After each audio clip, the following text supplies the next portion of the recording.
Paling meriah buat Tuhan Yesus, boleh silakan duduk kembali. Shalom, puji Tuhan ya, saya sangat bersyukur kepada Tuhan Yesus karena sejak 2020 yang lalu sebelum COVID, ini baru kembali pertama saya onsite di tengah-tengah gereja Tuhan di tempat ini, dan saya bersuka cita boleh berjumpa dengan Pak David dan keluarga, semua dalam perlindungan penyertaan Tuhan. Umat Tuhan dan keluarga di sini adalah keluarga bagi saya, dan shalom bagi saudara yang secara online. Nah, hari ini ada satu pesan, saya akan share tentang kesetiaan. Buah roh kesetiaan adalah sesuatu yang sangat Tuhan cari hari-hari ini di tengah kita murid-murid Tuhan. Yang setuju katakan amin. Kalau hidup saudara 2024 lebih baik dari tahun yang lalu, kalau Anda rindu di tahun ini hidupmu semakin berbuah, berdampak, milikilah kesetiaan. Sebab mengapa saudara, bicara kualitas dari orang-orang Kristen atau murid Tuhan sangat ditentukan dari kesetiaannya. Haleluya. Boleh katakan sama-sama dengan saya, kesetiaan. Kesetiaan bahkan menjadi kunci untuk membuka pintu perkenanan Tuhan di tahun ini. Kesetiaan bahkan menjadi tangganya Tuhan yang Tuhan beri supaya hidupmu naik level, semakin dipercayakan oleh Tuhan. Mengapa saudara, sampai Amsal 12 ayat ke-22 dikatakan bahwa orang yang setia adalah orang yang sangat menyenangkan hati Tuhan. Dalam Amsal 12 ayat ke-22 saya akan bacakan bagi saudara. Orang yang dusta bibirnya adalah kekejian bagi Tuhan, tetapi orang yang berlaku setia dikenannya. Perhatikan baik-baik, orang yang setia sungguh dikasihi Tuhan. Karena kesetiaan adalah sesuatu yang tidak datang ujuk-ujuk dalam hidup kita. Kesetiaan merupakan sebuah proses di mana ketika Anda berhasil melewati sebuah proses ujian waktu. Bahkan proses di mana Anda melewati dapur api, kesulitan, kesukaran, disitulah akan dihasilkan buah kesetiaan. Oleh karena itu bagi Tuhan kesetiaan adalah sesuatu yang penting. Nah, hari ini kita mau belajar tentang kesetiaan supaya kita level up. Kesetiaan kita terus semakin dewasa, semakin bertumbuh. Yang mengerti katakan amin. Izin saudara lewat 4 kata dalam bahasa Inggris yang dimulai dari kata S semuanya. Kita akan belajar tentang kesetiaan. Yang pertama, ayo kita belajar be faithful in small thing. Kata pertama small, kecil. Kita belajar setia dalam perkara-perkara kecil. Be faithful in small thing. Yuk kita akan lihat Matius pasal 25 ayatnya yang ke-21. Demikian firman Tuhan. Matius 25 ayat ke-21. Maka kata tuannya itu kepadanya, baik sekali perbuatanmu itu, hai hambaku yang baik dan setia. Engkau telah setia dalam perkara kecil, aku akan memberikan kepadamu tanggung jawab dalam perkara yang besar. Masuklah dan turutlah dalam kebahagiaan Tuhanmu. Dengar, jangan anggap remeh perkara kecil dalam hidup saudara. Jangan anggap remeh berkat kecil yang Tuhan berikan. Jangan anggap remeh kepercayaan kecil yang sedang Tuhan beri, tanggung jawab kecil yang sedang Tuhan beri dalam hidup kita.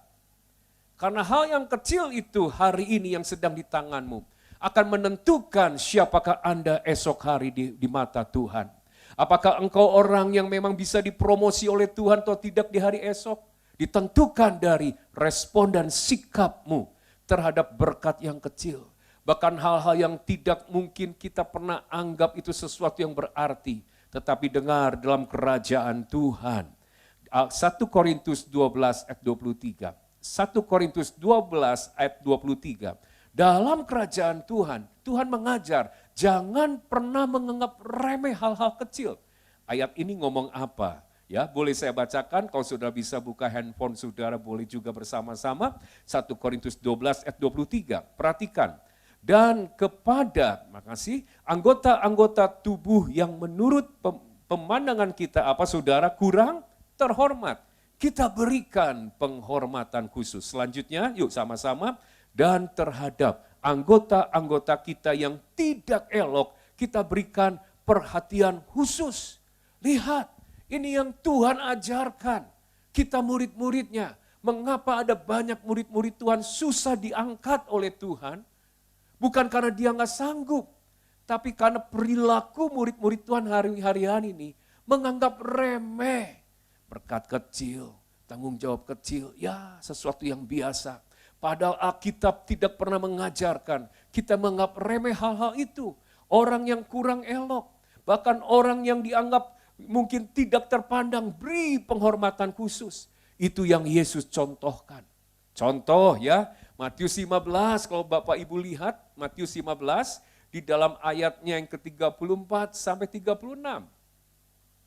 Yesus berhadapan dengan 4.000 laki-laki. Berarti ada ribuan orang yang harus diberi makan. Tiba-tiba yang ada cuma 7 roti. 7 roti bukan apa-apa. Sesuatu yang tidak cukup. Mungkin hari-hari kau mengalami uangmu enggak cukup. Kesehatanmu enggak cukup untuk kerjakan hal-hal yang penting. Atau juga mungkin kepandaianmu enggak cukup. Otak kita enggak cukup. Untuk menyelesaikan persoalan yang sulit. Saat itu 7 roti mewakili sesuatu yang tidak cukup dalam hidup kita. Apa yang Yesus lakukan? Dikatakan di dalam ayat ke-35, lalu Yesus menyuruh orang banyak duduk di tanah, ayat 36, ia mengambil ke-7 roti dan menaikkan syukur untuk itu saudara. Kita harus belajar lewat apa yang kita alami, yang gak cukup, kesehatan yang gak cukup, keuangan yang gak cukup, kepandaian gak cukup, gak sekolah pintar. Loh, apapun itu, sekecil apapun yang Tuhan berikan, naikkan syukur kepada Tuhan. Amin. Maka itu akan Tuhan lihat, engkau esok orang-orang yang bisa diangkat oleh Tuhan. Be faithful in small thing. Contoh, ya kurang lebih 20 tahun yang lalu, kami membuat buku renungan untuk anak-anak sekolah minggu. Renungan Joy Kid. Saat itu istri saya kebetulan masih menjadi koordinator sekolah minggu bersama tim, cetak pakai printer berwarna, dihasilkan buku kecil yang keluar edisi setiap bulan, setiap hari ada bacaan untuk bagi anak-anak balita. Nah, apa yang terjadi? Buku ini jadi berkat. Akhirnya kami mencoba mencetak di percetakan dengan sebuah mimpi, boleh berdampak bagi anak-anak lebih luas. Kami coba jual, ini buku ditaruh di titip jual di Buku Rohani di Jakarta. Ngantrinya berjam-jam hanya untuk menitipkan buku ini. Dan apa yang terjadi setelah berhasil dititipkan konsinyansi, laku dibayar, enggak laku dijual, enggak laku dikembalikan. Apa yang terjadi? Setelah sebulan depan kami bawa edisi yang baru, kembali berjam-jam menunggu. Puji Tuhan, cuma laku 1 buku, panas-panasan. Tapi saat itu Tuhan katakan setia. Walaupun 1 buku kita percaya, itu bisa memberkati anak, lewat 1 anak bisa menjadi berkat bagi banyak orang.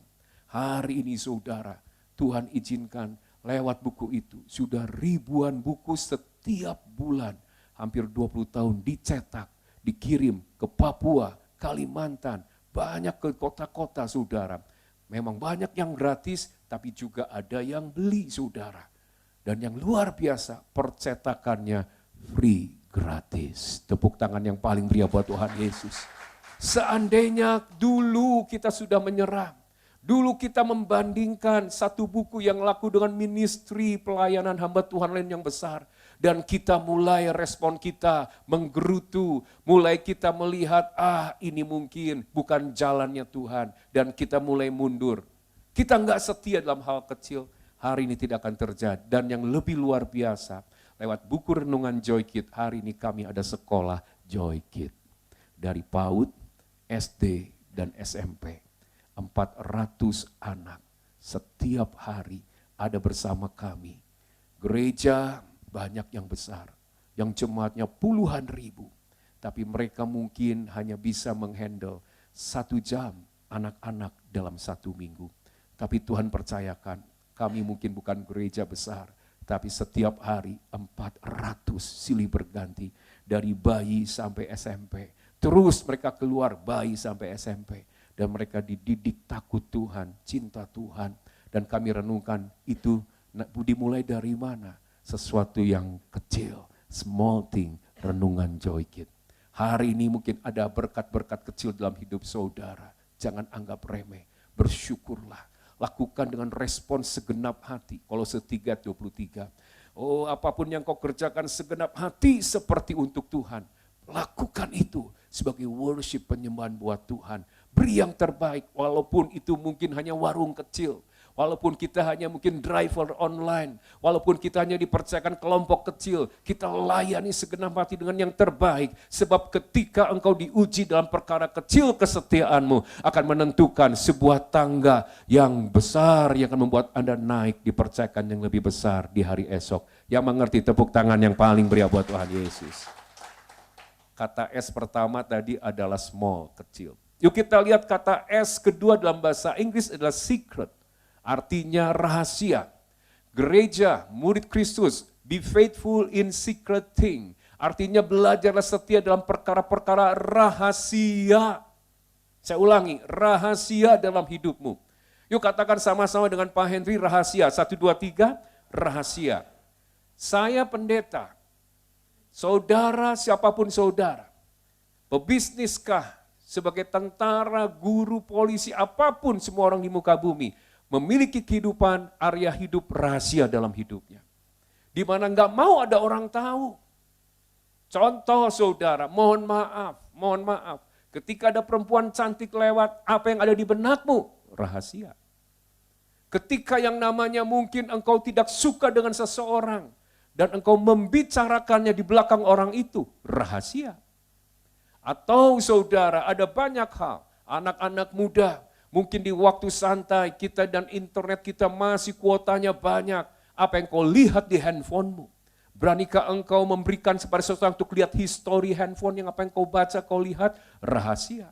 Ada banyak rahasia dalam hidup kita yang kita jaga. Supaya orang lain gak tahu. Tapi dengar kerajaan Tuhan, Yesus mengajar bahwa tidak ada perkara rahasia di mata Tuhan. Satu pribadi yang maha tahu, satu pribadi di mata dia, kita telanjang dan terbuka, Tuhan Yesus.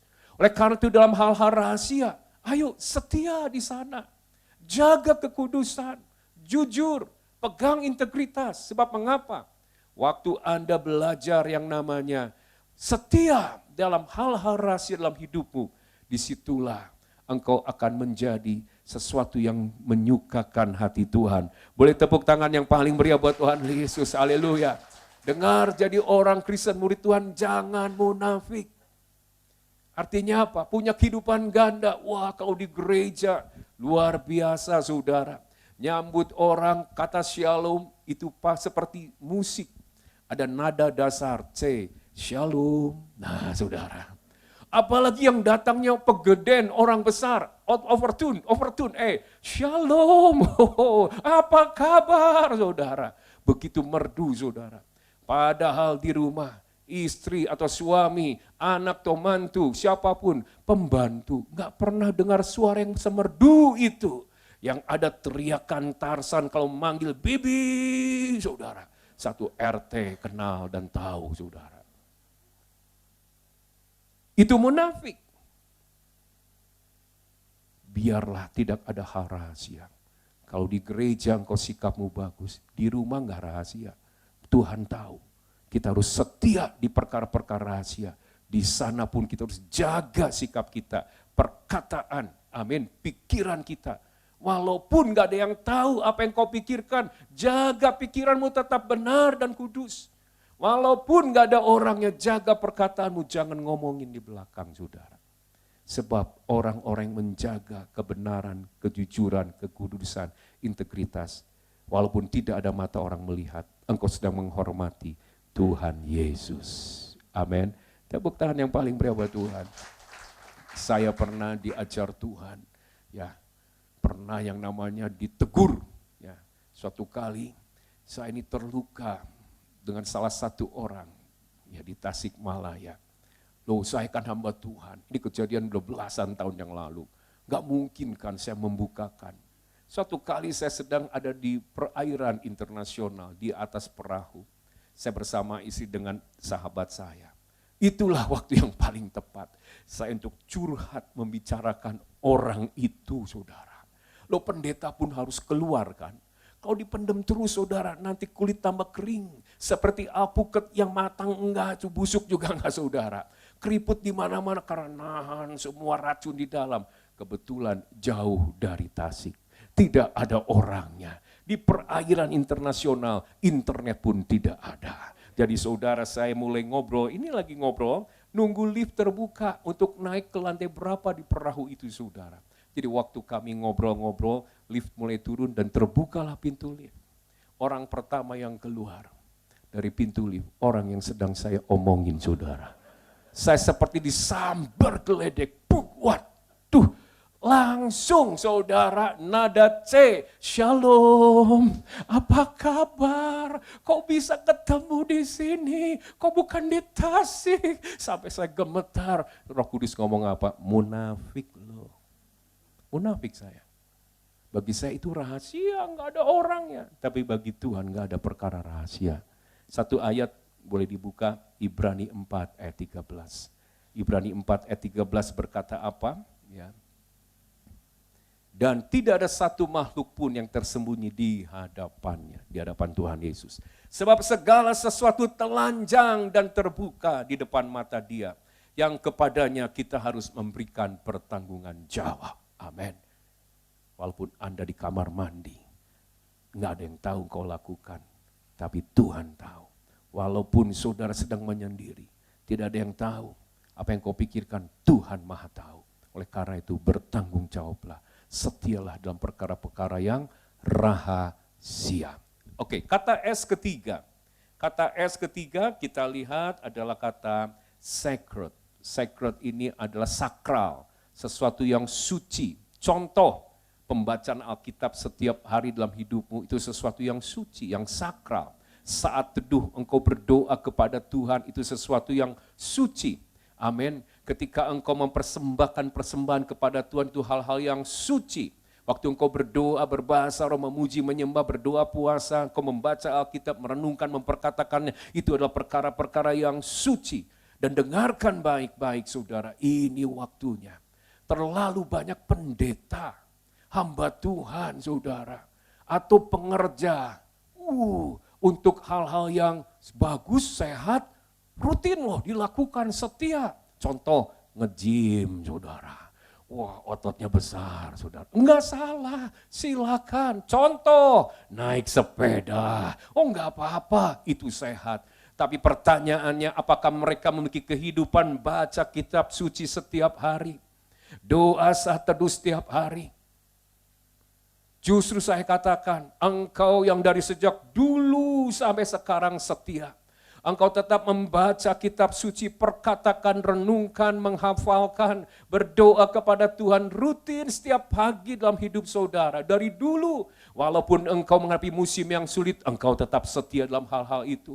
Walaupun engkau mungkin dikecewakan, kau tetap setia lakukan hal-hal itu. Perkara-perkara yang sakral yang kau lakukan setiap hari, konsisten, setia sampai kita berjumpa dengan Tuhan. Katakan, di balik sana ada urapan. Di balik sana ada perkenanan, di balik sana ada kuasa Tuhan yang bisa membebaskan, yang tunggu waktunya, kuasa Roh Kudus yang akan memampukan Anda untuk bisa bertahan sampai akhirnya. Ada mujizat di balik itu. Yang mengerti katakan amin. Saudara, ayo siapa yang di sini masih setia menghafal ayat? Penting saudara. Janji Tuhan, kita nggak bisa apa-apa di tahun ini. Pada mulanya adalah firman, Yohanes 1 ayat 1. Dan firman itu adalah Allah. Tuhan itu roh, seperti angin. Amin. Tidak nampak, tidak terlihat, tapi powernya kerasa, tiupannya itu dayanya luar biasa.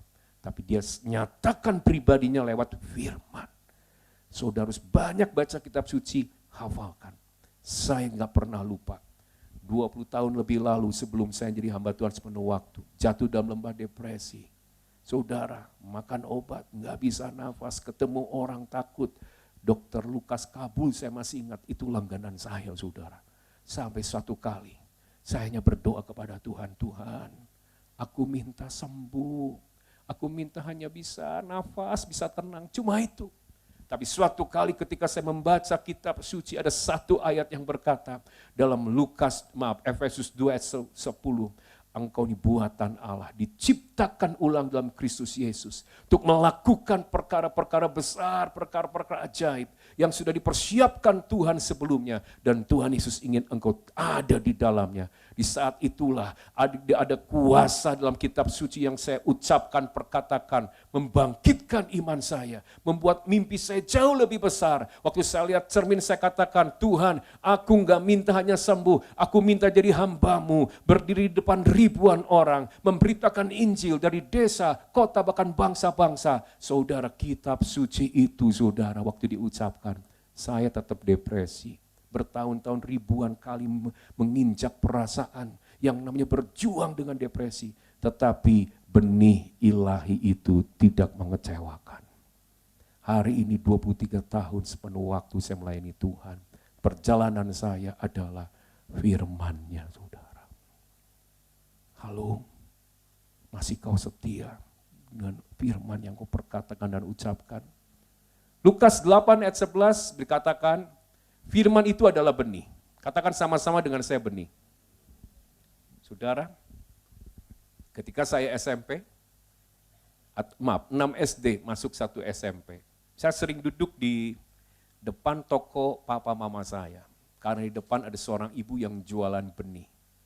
Benih-benih bunga, dan salah satunya benih pohon belimbing. Dimasukkan dalam toples. Dan saya tanya, ibu, benih ini pohon belimbing ya? Iya. Kalau saya tanam jadi. Loh, masa Bu?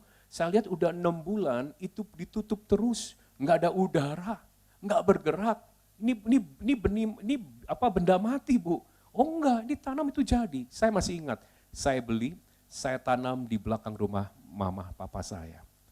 Tahun lalu, 2023, pembantu dari mama saya datang ke rumah, bawa sekresek buah pohon belimbing di belakang rumah. Sesuatu yang mati, yang kelihatannya mati, nggak berdaya. 40 tahun lalu lebih, masih tumbuh saudara, dan masih berbuah, itu ngasih saudara. Apalagi firman Tuhan, itu benih ilahi. Ketika kau perkatakan dengan setia, ucapkan, lepaskan itu atas penyakitmu, lepaskan itu atas hutang-hutangmu, lepaskan itu atas tabiat dosamu, lepaskan itu atas segala pergumulan depresimu, lepaskan itu atas masa depanmu, lepaskan itu atas segala sesuatu yang sedang menguasai engkau. Saya percaya benih ilahi akan bekerja. Kalau engkau setia dalam perkara paling the sacred thing yang sakral ini, Tuhan akan mengerjakan mukjizatnya. Tepuk tangan yang paling meriah buat Tuhan Yesus. Amin. Kata yang terakhir, yang keempat, jadi ada 4 S. Tadi yang pertama small, kecil. Yang kedua secret, rahasia. Yang ketiga sacred, sakral, yang kudus. Nah yang terakhir, be faithful in scary thing. Scary, artinya apa? Sesuatu yang mengejutkan. Sesuatu yang tiba-tiba terjadi. Sesuatu yang mengerikan. Sesuatu yang tidak kita inginkan. Sesuatu yang menyeramkan. Ketika itu terjadi dalam hidup kita, be faithful, tetaplah setia. Sekali lagi saya katakan, Tuhan tidak pernah berjanji. Seluruh musim dalam hidupmu adalah musim semi, di mana kau melihat bunga yang indah, angin sepoi-sepoi sejuk, enak. Yang Tuhan janjikan, Dia hadir menyertai engkau menjadi penjaga dan pelatih hidupmu di segala musim. Sama seperti doanya Daud, Mazmur 144 ayat pertama. Daud berkata, engkaulah gunung batu, dan kau yang melatih tanganku untuk berperang dan bertempur. Di tengah apapun situasinya, dengar, Tuhan bukan hanya jadi penjaga, supaya engkau bisa lewat situasi itu, lewat kritis dan krisis. Tuhan melatih hidupmu, supaya engkau semakin berkenan, semakin serupa dengan gambarannya, dibentuk, diproses, bahkan dilatih imanmu untuk berperang, merebut kembali apa yang sudah hilang dari hidupmu. Dengar, ketika the scary thing, sesuatu yang mengejutkan, mengerikan itu datang, tetaplah setia. Amin.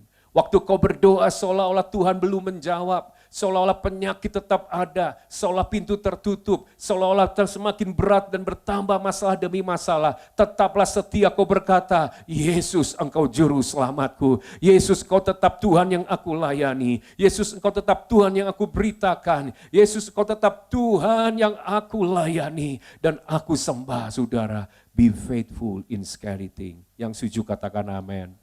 Saya akan akhiri, bisa standby mungkin teman-teman hamba-hamba Tuhan. Suatu kali saudara, mama mertua tahun 2000, dia telepon ketika saya ada di gereja. Dia katakan, Bun, mama dirampok, perampoknya masih di dalam. Wah, kami kaget, kami langsung datang ke rumah saudara. Mama ini dari sejak dulu masih mengandung istri saya dalam kandungan. Dia seorang penjual berlian. Dan itu laku berlian itu seperti kacang goreng. Jadi di masa tuanya dia punya berlian, hasil kekayaan sepanjang hidupnya berlimpah-limpah.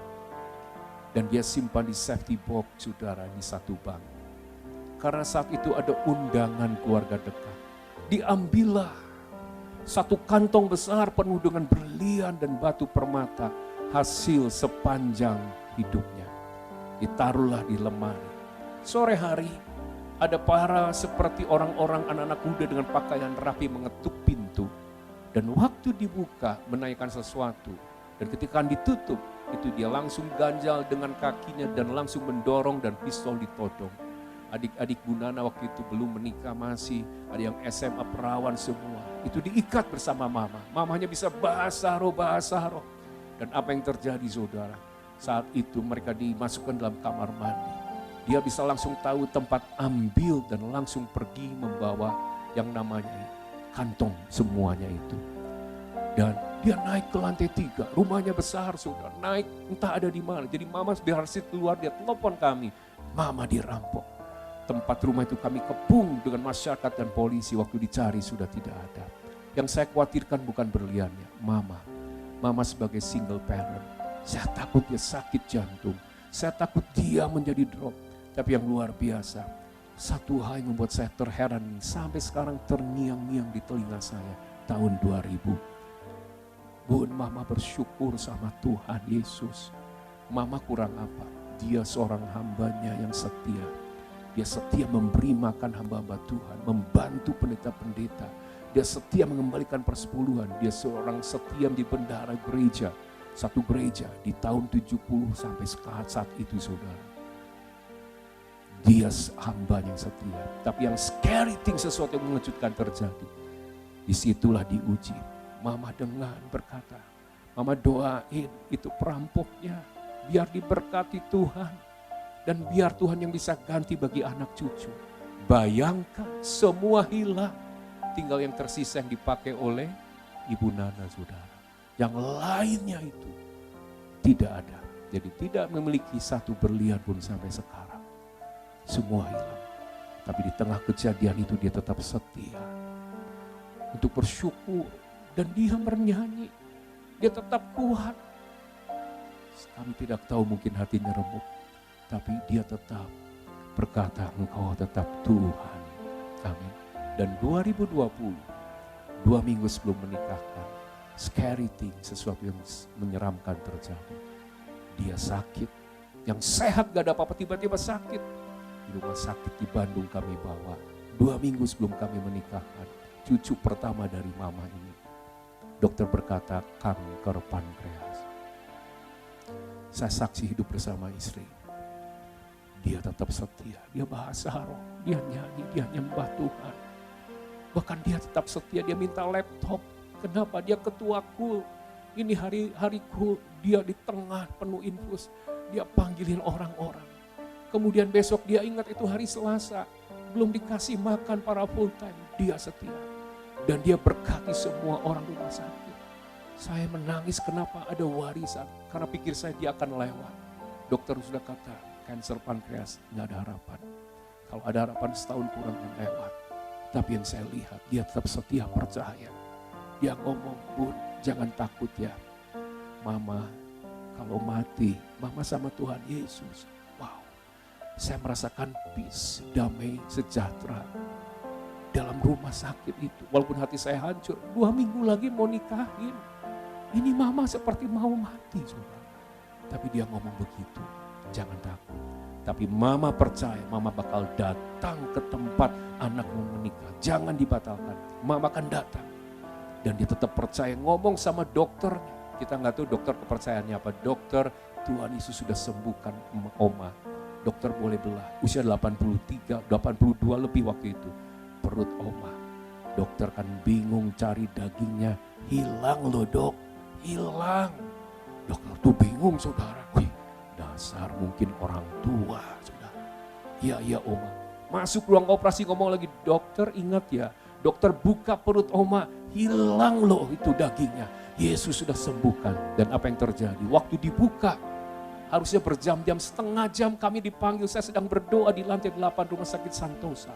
Saya lari ke bawah bersama isi, kenapa mama mungkin lewat. Setengah jam kami dipanggil kumpul di ruang operasi. Dokter internis di sana adalah sepupu. Dia masuk dipanggil oleh temannya ini. Dia keluar menangis. Adik isi saya keluar nangis. Waduh lewat. Untuk kami dekati. Mereka angkat jempol. Ajaib. Dokter tuh cari itu dagingnya hilang. Dan mujizat terjadi. Dan di ruang operasi itu orang bertanya, ada apa? Kami saksikan Tuhan Yesus sembuhkan. Di antara mereka ada banyak orang-orang yang mungkin gak percaya. Saudara, Tuhan, keajaiban itu Tuhan lakukan.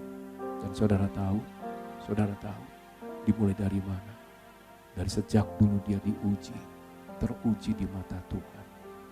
Itulah orang yang berbobot.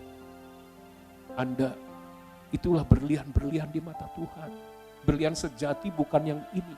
Berlian sejati itu orangnya. Amin. Saudara tahu arang dan berlian itu berasal dari unsur yang sama, karbon. Prosesnya yang beda. Mungkin hari ini ada di antara saudara yang diproses dengan berat. Dengar, karena Tuhan punya maksud. Supaya ketika engkau ketemu dengan Tuhan, Tuhan kata engkau berharga di mataku. Karbon saudara diproses jadi arang.